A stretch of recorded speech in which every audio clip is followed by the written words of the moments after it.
Cowboys win because, Cowboys lose because. And I know this can be a little bit more difficult just because there's not really too much on the line, but we're going to give it a shot nonetheless out here at Taco Bueno in Flower Mound, 4500 Long Prairie Road. Would you like me to start? Alec, would you like to start? Or would you like me to go to the text 877-881-1053? Cowboys win because, Cowboys lose because. You know what? I will start, but I want you to pick, should I start with win because or lose because? Obviously, I would normally say win because, but I think we should switch our priorities to lose because. So let's go with Cowboys lose because. Cowboys lose because they give up another career day. And who are they going to give it up to this time? If it's Justin Herbert, we're going to give up 50 points. Yeah, it's going to be Omarion Hampton is who's going to have his career day against us, and really any of those running backs that the Chargers have, because I always feel like they're one of those teams. There's a lot of teams that they just historically have a good track record of having depth at one position. You know, like for the Cowboys over the past, I don't know, decade, you could always say offensive line. It feels like they have that one backup that you're like, oh, when he plays, we have a chance. It's okay. For the Chargers, it always feels like running back. They have that one guy that comes off the practice squad and he goes for 85 yards and a touchdown in his first game, and you're like, oh, okay, they're good, I guess. But Omarion Hampton, the first-round running back that I wanted here in Dallas. Yes. I really wanted him here. I was really beating the drum for that. I think he's a fantastic athlete. He can run between the tackles. He can get outside in zone concepts. He can catch the ball out of the backfield more than people realize as well. But he's got the vision to where he can make guys that I think aren't as good as him at seeing the field, like Kenneth Murray and company, he can make them miss, and he can take the cutback lane better than most running backs at his age and his level of experience, and that's with a trip to the injured reserve this season. Yeah. He missed a good chunk of time, and he still looks phenomenal. I think they could give up a career day to him, and the Cowboys lose because of that. See, and I continue to see this from the 945. Cowboys lose because the Eagles win on Saturday and the fire dies. But from the flip side, from the 903, the Cowboys win because they have nothing to gain.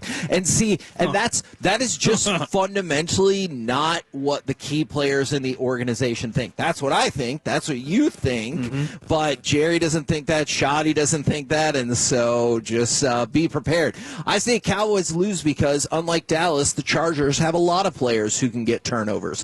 This season, the Chargers have had contributions from all over the defense, headlined by a league-high 5 different players who have multiple interceptions. Not 5 players who have interceptions, 5 players who have at least 2 interceptions this season.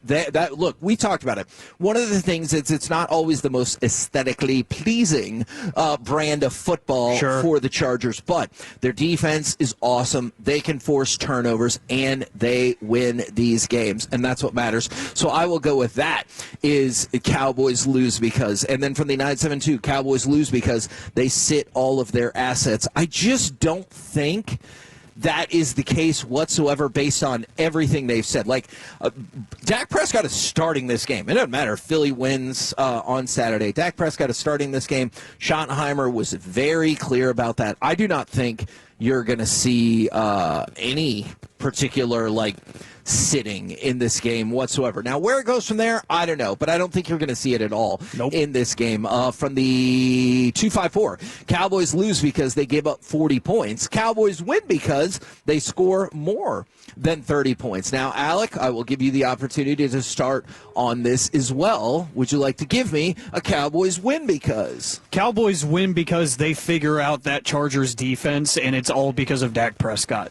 That idea that he is really good against the blitz, that his zone pickup has gotten better over the past couple of years. We all remember the nightmare game against Denver with the too high shell and everything. Right. But it seems like he's gotten better at the pre-snap stuff, and that's something that we talked about, especially in those 3 weeks coming out of the bye week where it felt like they kind of had a chance again, was Dak at the line of scrimmage is masterful, and he has been this season. And you've seen it kind of ramp up the past couple of years, and I like to think that it's because Shoddy has been in his ear, and that means good things for the future of the quarterback quarterback position of the Cowboys. But I do think that Jesse Minter, the defensive coordinator over there, is one of the most underrated in football.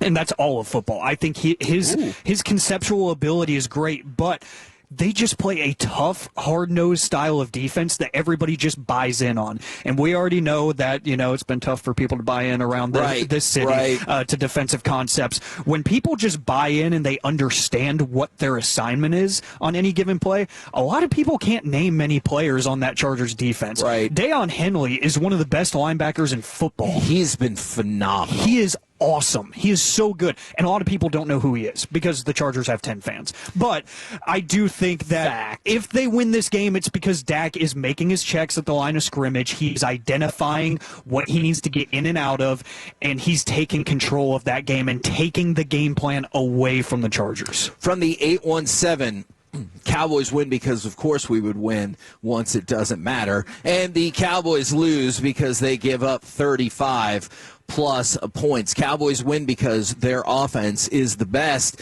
in the NFL. And then this person says the Cowboys only win if we have a bye week. Hey, they've won some other games. I say Cowboys win because that Chargers offensive line, man, it is there for the taking. Consider this. This is the most stunning Charger stat I learned all week. Justin Herbert has been sacked 11 times in the last 2 games. That is tied for the most in any 2-game span of his career, with just a few weeks ago, weeks 9 and 10, when he also got sacked a total of 11 times. I understand the counter argument has been your pass rush has been all over the place. I believe, probably foolishly so, but Eberflus moving up to the booth will allow him to see how the blitz is really effective, especially against a very injured offensive line. And he's going to go, you know what, let's turn it out, and we're going to send people. I think they're going to get a consistent rush, and if they win, it is going to be because they take advantage of a depleted Chargers offensive line. From the 940, the Dallas Cowboys will win if we rush for 150 yards, and we will lose because there is no pressure or coverage because our defense sucks. And then you add in, and we'll talk with Jerry Jones, hopefully, in just a few minutes, and the news about Deron Bland. Yeah. Either way, it sounds bad. I know he's going to get a second opinion to see if surgery is needed or not, but even if he doesn't need surgery, it sounds like he's going to be done for the season, especially since your season is essentially over. And it's worrisome because he missed time last year. And I think, and this is probably going to make its way into one of my questions, I think he's had a rather pedestrian season this year, and now it's the same foot again, and you're just like, we seem to make the bad call on some of these extensions. We do, and I wonder if he's been hampered all season. That is a fair question. We didn't really know about it up until this point, but yeah, that's just disappointing, and I don't understand how a guy who did his rehab in the facility could ever get re-injured. In your face, Cowboys. He's talking about everything with Trayvon Diggs. We're the KNC Masterpiece right here on 105.3.